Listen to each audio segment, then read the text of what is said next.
Welcome to the Deep Dive. Today, we're really digging into a fascinating stack of sources you've provided, focusing on a country that, well, maybe doesn't always get the spotlight. Oh, Moldova. that's right. And our goal here is to unpack all this material, try to understand the incredibly complex history of this Eastern European nation, kind of squeezed there between Romania and Ukraine. Yeah, squeezed is a good word for it. Hmm. We want to figure out how centuries of being at this crossroads of empires really shaped not just its borders, but its identity, its culture, and the geopolitical struggles it still faces today. It's deep stuff. I mean, think about that story in one of the sources, the professor growing up near the Transnistrian border, hearing cannon fire at night. Right. That war was fought over identity, the very idea of what it means to be Moldovan. How does a place even get to that point? Exactly. So the sources seem to cover a huge span from ancient settlements all the way through medieval times, Ottoman rule, Russian rule. Unification attempts, independence, all of it. We'll try to trace that whole journey. Okay, let's do it. We'll pull out the key moments, the surprising facts from these materials you've shared, and hopefully help you make sense of it all. Sounds good. Let's unpack it. All right, so starting right at the beginning, I mean really beginning, the sources say human settlement there goes back, well, millions of years, lower Paleolithic. Yeah, it's staggering, isn't it? We're talking about very early primitive life. Finding shelter in caves, leaving behind these simple stone tools. There's evidence found across the region near places like Edinets and Derlesht. And the world back then, Yeah. completely different. Your sources mention woolly mammoths, mastodons, giant deer, Yeah. things you just can't imagine now. Absolutely. And even then, tiny signs of creativity like carvings from mammoth tusks, maybe masks, maybe sculptures. It shows something artistic was already there. So that's the old Stone Age, the Paleolithic lasting till about 10,000 years ago. Then the ice melts. Right, the Mesolithic. Glaciers recede, forests spread, people adapt, living in smaller hunter-gatherer groups. We see evidence like those fish-shaped arrowheads found near Derlesht adapting to river life. Makes sense. And then the big shift, the Neolithic, around 6000 BC, pottery starts appearing. That's the game changer. Pottery means people are settling down more. Farming starts, raising animals. It's a huge social and economic transformation. We see distinct archaeological cultures popping up, especially in the Dniester Valley. And even then, it wasn't isolated, was it? The sources mention artifacts coming in from Transylvania, Western Europe, the Middle East, grain, flint tools. Exactly, confirming that crossroads idea right from the start. It wasn't just local development, there was always interaction, trade, movement. So this pattern continues into the Bronze Age. More complexity. Definitely. Societies get more organized, metalworking really takes off bronze casting for tools and weapons, and the burial sites become more elaborate, these mounds with complex funeral rites. They suggest a developing social structure, maybe elites, based on the gold ornaments and bronze items found. Okay, moving closer to what we think of as historical times. The Dacian tribes emerge.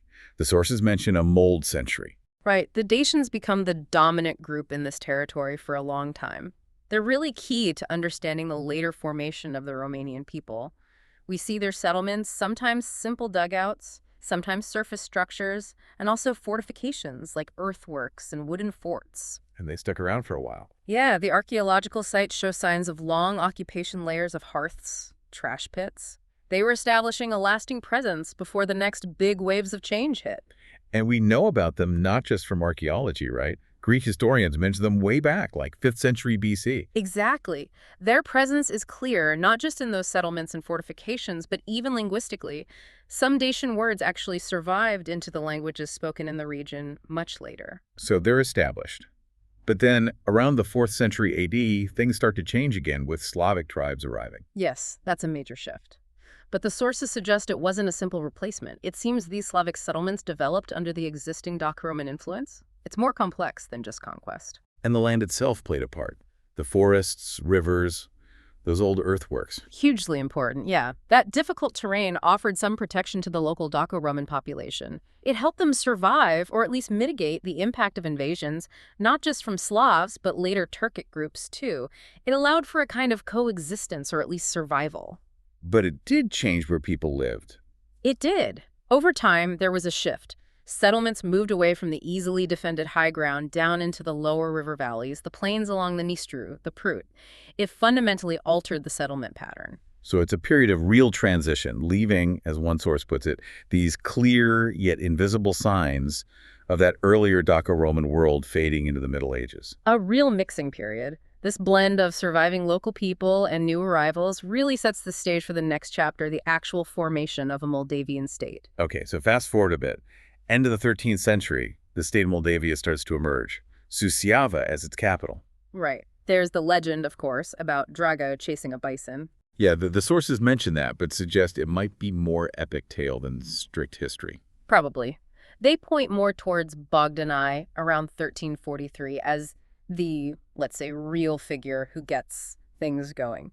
He's described as bold, uniting lands with good economic potential, even pushing back against the Golden Horde in the south. And religion was important from the start, Orthodox priests coming from Constantinople. Very likely. It established a strong link with the Byzantine Empire and helped build a state structure with, significant central authority. What was the economy like back then? Primarily agricultural cattle farming. But trade was crucial too. Roads developed, connecting Moldavia to other regions, bypassing Tatar territories, putting Suceava on key routes. There were also close commercial ties with Wallachia to the south. And they were dealing with powerful neighbors from the get-go, right? Yeah. Hungary, Poland. Always. It was a constant balancing act. Bogdan I managed to assert independence for a time, stopped paying tribute, but the pressure was immense, and for his successors, some form of vassalage often became unavoidable. The sources really emphasize the importance of strong rulers during this time. Absolutely. The principality's strength depended on having able rulers. And one name just dominates that period: Stephen the Great. Right. He sounds like quite the figure. Described as having unusually strong character, a brilliant general. Tremendous general, one source says. Repelling attacks from multiple directions, surprising enemies with his tactics.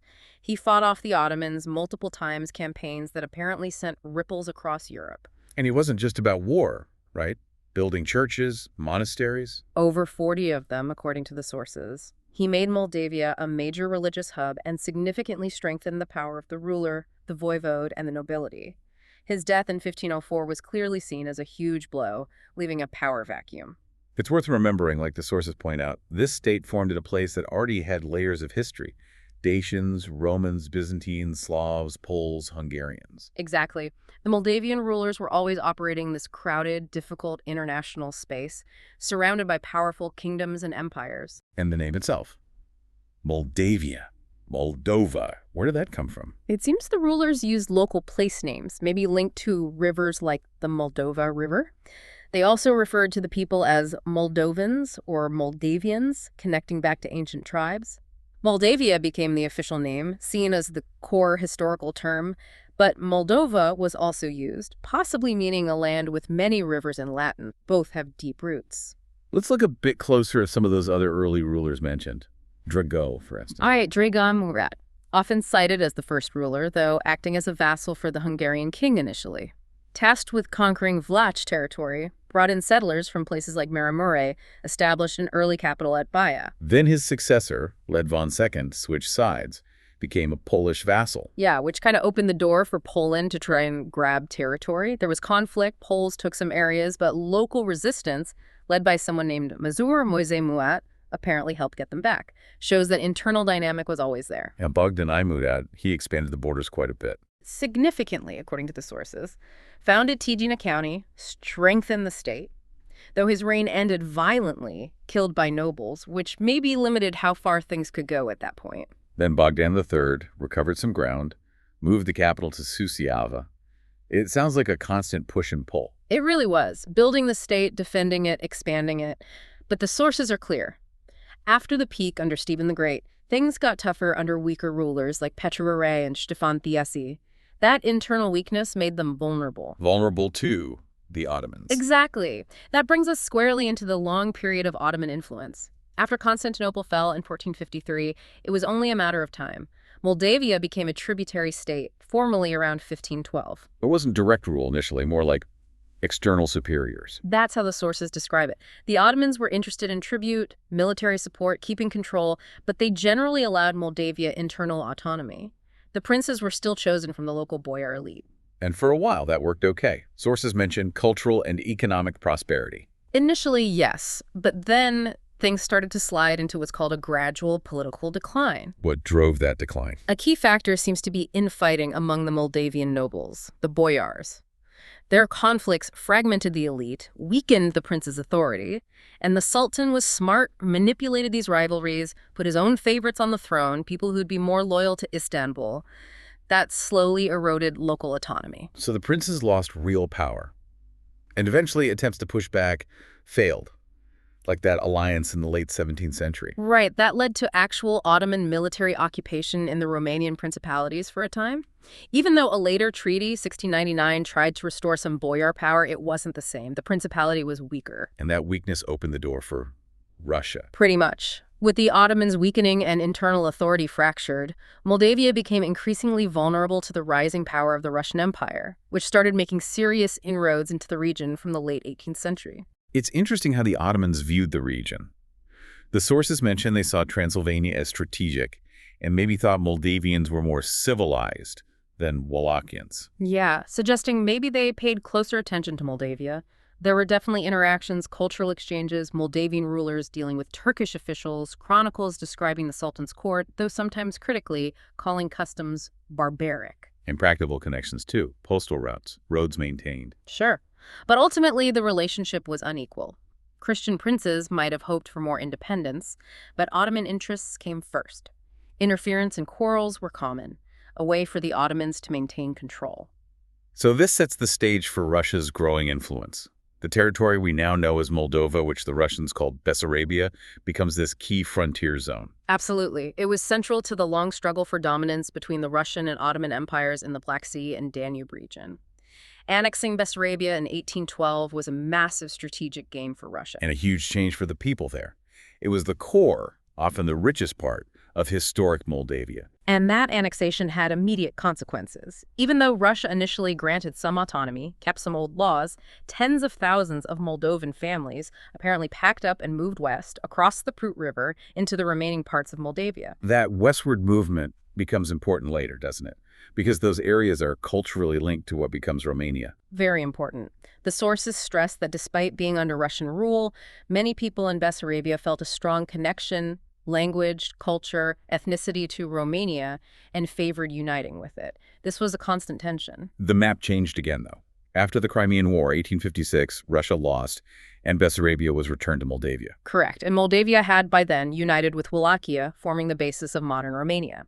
So Bessarabia briefly became part of this larger Romanian state. Briefly being the key word. Exactly. Because after the next Russo-Turkish War in 1877-78, Russia essentially took it back. Even though Romania had fought alongside Russia and gained independence, Russia re-annexed Bessarabia unilaterally.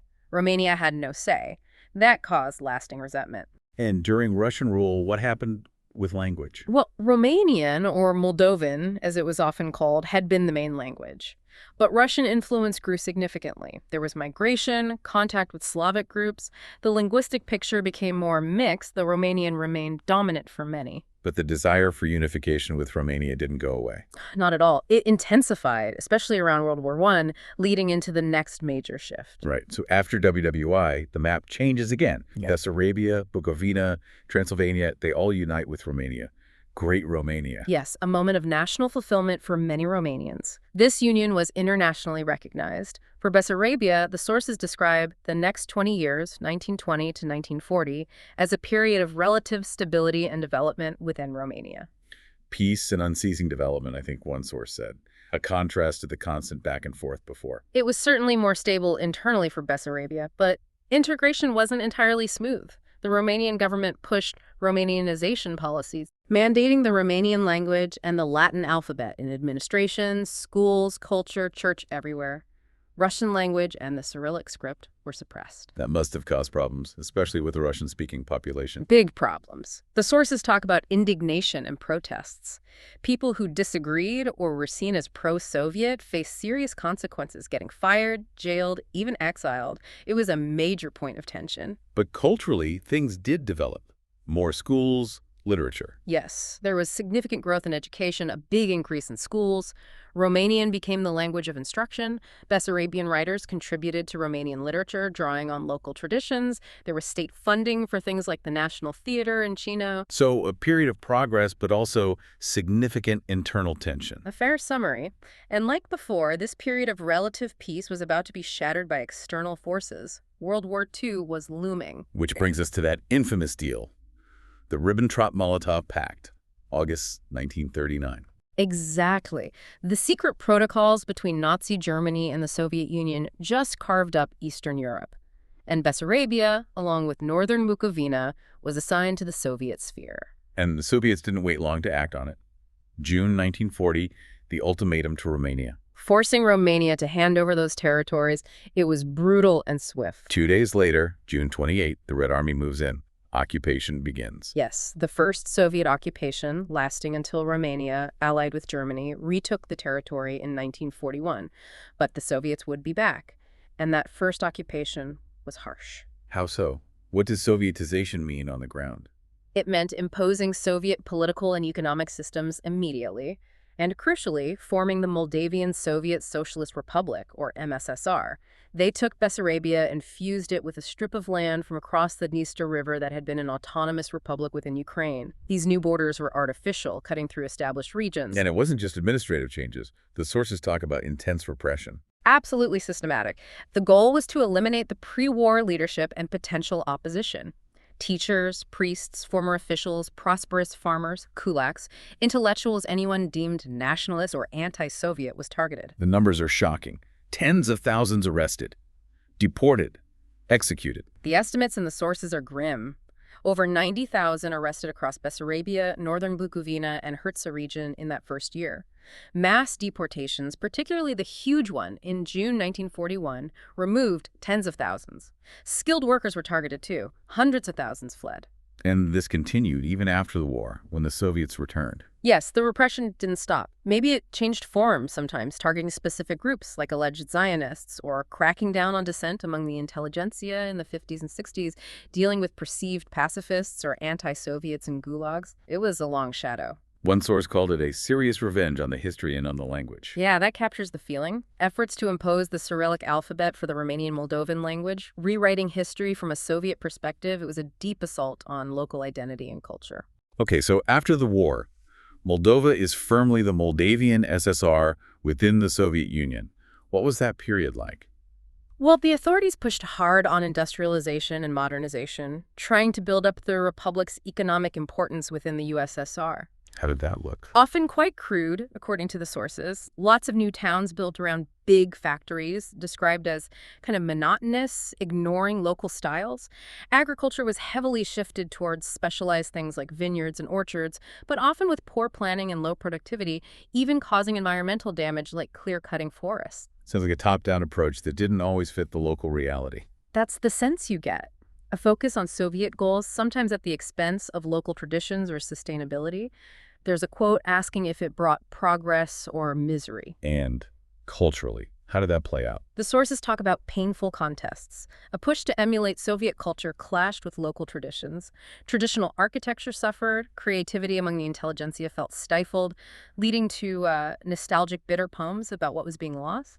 So a feeling of disconnect, maybe resentment? Seems likely. The last decade of the Soviet Union is described as a kind of black hole where hopes faded. So when the USSR started to crumble, Moldova was really left to figure out its own path. Which leads us to the independence movement, really taking off around 1988 with Gorbachev's reforms. Exactly. Glasnost and perestroika opened the door. Movements focused on language rights and broader reforms gained momentum, finding a voice even within the MSSR parliament. A big step was that Declaration of Sovereignty in 1990, wasn't it? Saying Moldovan laws trumped Soviet laws? A crucial assertion. Things moved fast then. The 1990 elections brought in a coalition, mostly former communists, who actually tried to sort of revitalize the system, briefly looking to Russia and the CIS for support, but the Soviet collapse overtook that. By 1994, the political landscape had shifted again, the communists were out, and the new government was trying to balance East and West. Right. Though the post-independence years were politically messy.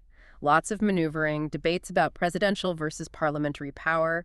By the late 90s, they settled back into a more parliamentary system. But interestingly, the Communist Party made a comeback, won the 1998 election. They did, yeah. Campaigning partly on slowing down the pace of economic reforms, which had been incredibly painful. It shows the complexities and shifts in public mood. And woven through all this political change is that fundamental question: what does it mean to be Moldovan? That identity issue. Absolutely central. The sources really dive into this. Post-independence, this became the crucial question. And there are two main camps, according to the sources. Broadly speaking, yes. One view emphasizes a distinct Moldovan identity and nation, separate from Romania, rooted in the history of the medieval Principality of Moldavia. And the other. The pan-Romanian view. It sees Moldovans as essentially part of the broader Romanian nation, a regional group whose history unfolded partly outside the borders of modern Romania, but sharing the same core language, culture, and ethnicity. These ideas really fueled the independence movement, didn't they? Definitely. The call for an integral and immediate exit from the USSR was tied up in these identity debates. The pan-Romanian side argued that history destined the region for statehood, ideally within a larger Romania, but if not, then the current state embodies that history. They often see surrounding regions as historically Moldovan too. Which all leads up to the big moment, August 27, 1991, the Declaration of Independence. A truly historic day. The Soviet Union was collapsing after the August coup attempt in Moscow. Republics were declaring independence left and right. Moldova's parliament seized the moment, formally declaring Moldova a sovereign, independent state. And it wasn't just the politicians, there was huge public support. Massive. That great National Assembly outside parliament, maybe 200,000 people reading the declaration, calling for unity. The president addressed the nation. It was a powerful expression of popular will. And the practical steps followed quickly. New institutions, getting off the Soviet map. Yeah, ministries declaring loyalty, setting up banking, a free press, trade unions. Within days, the legal existence of the MSSR was effectively over. But independence, as dramatic as it was, didn't solve everything overnight. The sources paint a picture of continued turmoil. Absolutely. Freedom filled the void left by the Soviet collapse, but it was a chaotic freedom. Moldova, like other newly independent states, faced enormous challenges inherited from the old system and created by the transition itself. The sources group these challenges: economic, political, ethnic. Yeah, and they were all interconnected. Let's start with the economy. The breakup of the Soviet planned economy was devastating. How so? Suddenly, the old system just stopped.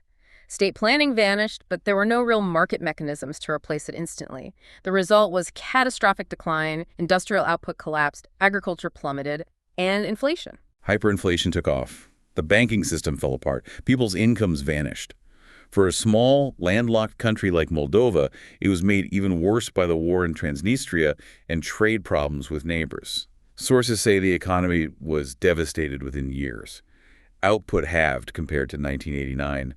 GDP crashed. Yeah, per capita GDP fell to around $300 a year, just incredibly low levels. Were there attempts to fix it? Emergency measure? Yes, early on. They left the ruble zone, imposed really strict budgets, price controls trying to manage the currency. But the sources say these harsh policies, combined with the collapse of the old Soviet markets, actually triggered an almost immediate recession. So things got worse before they got better. Output, consumption, wages all fell. Drastically. Consumption hit historical record low levels. The inherited problems and unbalanced economy, the shock of transition, old structures failing, were just too overwhelming in the short term. It was a destructive transformation. And all this economic chaos was happening while political turmoil and ethnic tensions were exploding. This is where Transnistria comes in again. Right. The eastern region, Transnistria, with a large Slavic population and heavy Soviet industry, declared independence from Moldova. This led to a brief but bloody war in 1992. That conflict has cast a long shadow, hasn't it? A very long one. The sources also mention broader political problems, disregard for democratic processes, struggles over power sharing, state centralism that fueled instability, even leading to civil unrest years later, like in 2009. And ethnic divisions fueled political competition. Yes, social inequalities and ethnic issues became tangled up with the rivalry between different political parties, the former communists, liberals, others. It reflected the deep splits in society. And looking outwards, Moldova was caught in that classic post-Soviet bind, right? Pulled between Russia and the West. Exactly, a constant geopolitical dilemma, balancing relations with Russia, which still held significant influence, especially with troops in Transnistria, against the desire for integration with Europe. Foreign policy was shaped by these competing pressures. The sources mention turbulent moments with Russia right after independence. Decisions to break from Moscow weren't taken lightly. No, and the Transnistrian War was partly a consequence. The country faced instability, revolt, strong opposition. There were periods later, like in the late 2000s under a pro-Western president, that seemed more stable, but then shifts back towards leaders with closer ties to Moscow. That Romania versus Moldova identity debate also played into this geopolitical orientation. It sounds like a really tough balancing act for any leader. Extremely difficult. Economic struggles, leadership challenges, the unresolved Transnistria issue. The sources paint a picture of a country really grappling to find its footing. So moving into the 21st century, did things improve economically? There was some recovery from the absolute depths of the 90s, yes, but the sources note that living standards still lagged way behind neighbors like Romania. The burdens of that initial collapse were long-lasting. And politically, still fragmented, very much so. That split between pro-European and pro-Russian elites remained a defining feature. Did international organizations have much sway? They provided aid, humanitarian assistance, but the sources suggest their direct political influence was somewhat limited. Policymaking was very politicized, driven by these internal divisions and competing orientations. Pro-Russian factions often use state media effectively due to a lack of strong independent media. But there's still a push towards Europe from some quarters. Oh, yes. Sections of the elite consistently pursued European integration, seeking EU assistance, especially during financial crises, and building closer ties with Ukraine and Romania. This was seen as a key path forward. And Moldovan diplomacy was active, signing treaties, trying to gain recognition. Quite active, yes. The sources mention hundreds of treaties and agreements, showing a real effort to engage internationally, build partnerships, and gain legitimacy, including with NATO members. And that concept of European integration, Dicaria European, became really central. Hugely relevant, according to the sources, influencing policy, daily life, everything. The big milestone here was the association agreement with the EU in 2014. A major achievement, yes. It created a formal framework for much deeper political and economic relations, aiming for closer integration with the EU's internal market, aligning social policies. It solidified that pro-European path, at least on paper. And this is part of that broader post-WWII European idea, right? Cooperation to avoid isolation. Exactly. States adapting their internal structures to align with EU principles as part of joining or getting closer to that larger political and economic entity. Okay, but looking at more recent politics, say around the Dodon presidency starting in 2016, the sources sound quite critical. They do characterize that period with some concern. Terms like oligarchization come up the idea of powerful business interests capturing state institutions, exerting shadow control over appointments and parliament. And concerns about democracy, weakening opposition, disinformation. Yes, the sources mention actions seen as undermining democratic norms, including pressure on the opposition and the spread of Russian disinformation aimed at discrediting opponents and promoting a kind of Sovietized Moldovanism over a distinct national identity. The assessment sounds pretty bleak. Oh. Significantly worse than before 2016. That's the language used in some of the analysis provided, a sense of democratic backsliding and anti-rule of law trends reemerging. But maybe some hope, a growing awareness, a stronger opposition. Yes, the sources also note that a recognition of these challenges and the emergence of a more coherent opposition pushback, emphasizing the need to recoup Moldovan statehood. Even small things, like the coat of arms, become symbols in this struggle. Apparently so, linked to the Moldovan-Romanian identity debate and also reflecting the complex ties with Russia. Symbolic battles often accompany these deeper political struggles. And external interference, like disinformation campaigns, continued. Yes. Mentioned as an ongoing challenge, particularly aimed at undermining pro-Western moves. Geopolitically, Moldova remains this cultural crossroad, right? Influence is merging, but also creating friction. Absolutely. Its location, its history create these conflicting orientations within the state itself. It's described as an archetypal post-Soviet country dealing with these deep divisions and identity politics. And Transnistria is the most obvious manifestation of that split. Exactly. The sources frame its separatism as rooted in these identity clashes, official rhetoric emphasizing difference, complaints of neglect from Chisinau, the pull between Romanian speakers and Russophiles. So the conflict itself helped forge a separate Transnistrian identity. That's the argument presented. Framed by local elites as an alternative, linked to ethnic identity and aspirations for independence, partly induced by the conflict, and Moldova's sometimes wavering policies towards the region. This unresolved conflict obviously impacts relations with neighbors and security. Profoundly. Right after independence, Moldova's adherence to the old Soviet borders clashed with Transnistria's push for separation, leading to that war. It set a difficult precedent. How have relations been with Ukraine? Complicated. Hopes for normalization, but influenced by Ukraine's own politics. Events like the 2014 Maidan Revolution in Kyiv provoked mixed reactions in Moldova, some supporting Yanukovych, others supporting the pro-European movement. The annexation of Crimea and the war in Donbas added further complexity. And practical issues like smuggling across the Transnistrian border. That's mentioned too, yeah. Trafficking oil, diamonds, metals, highlighting the lack of full control over that territory, which creates security vulnerabilities for both Moldova and Ukraine. Ukraine's revolution is seen as a regional catalyst, but Moldova had its own internal turmoil around that time too. Yes, the sources mention events in Moldova tearing the region apart, nationalist quarrels, distractions. The rise of Transnistria itself is explicitly linked back to rising nationalism in both Romania and Moldova around the time the USSR collapsed. So from a security standpoint, Moldova faced a tough situation right from the start. Very tough. Initial hopes for peace and cooperation in the post-Soviet space were quickly dashed. Sources call the Transnistrian War the first deadly conflict in Europe after 1945. A stark reminder. And that conflict remains frozen, not resolved. Russian troops are still stationed in Transnistria despite peacekeeping agreements. It's a constant source of instability and a major obstacle for Moldova's sovereignty and foreign policy. So Moldova is constantly trying to find a stable path amidst the security threats and the unresolved conflict. That's the ongoing challenge. Trying to manage relations with Tiraspol, navigate the complex relationship with Moscow, all while pursuing its own national interests and potentially closer ties with the West. It's a delicate, ongoing balancing act.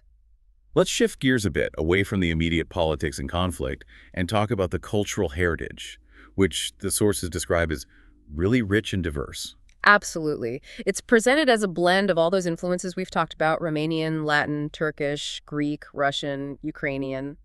A real tapestry. And there are efforts to protect it. National agencies established. Yes, formal institutions set up around 2005 to safeguard cultural heritage. It includes fine arts, painting, sculpture, architecture, reflecting these various influences over time. But the sources also mention traditional arts and crafts as being particularly vital. Very much so.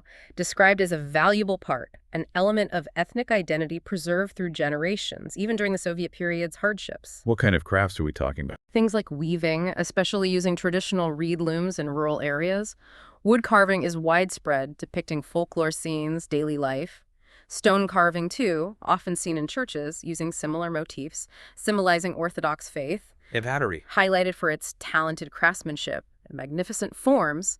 Dishes, pots, jugs with symbolic motifs representing happiness, fertility, peace. Tiles, too. The sources sound particularly enthusiastic about the painted Easter eggs and Easter bread. Yeah, calling it the most ancient art. Elaborate designs with ritual scenes, symbolic animals representing wishes for protection, riches, joy.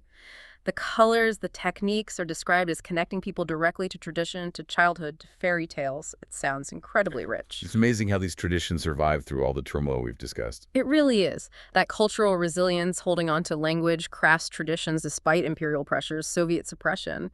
It's a powerful counter-narrative to all the conflict and division. Wow. Okay, that was quite a journey. We've covered centuries of history, identity struggles, imperial tugs of war, all unpacked from the sources you provided for this deep dive. It's a lot to take in.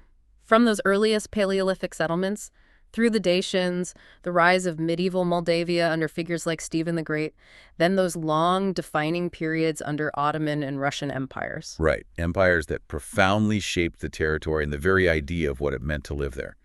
We saw the impact of annexation, Russification, the constant push and pull towards Romania. Leading to that brief period of Great Romania, only to be followed by the trauma of Soviet occupation, the deportations, the cultural suppression. And then independence, a moment of incredible hope, but immediately followed by devastating economic collapse, political chaos, and that tragic conflict in Transnistria, where identity itself became the battleground. It highlights how understanding this past, the layers of influence, the contested narratives, the unresolved conflicts, is absolutely crucial for understanding Moldova's challenges today. It's still navigating between East and West, still grappling with Transnistria, still debating its own identity. But amidst all that, the sources also show this incredible resilience, don't they?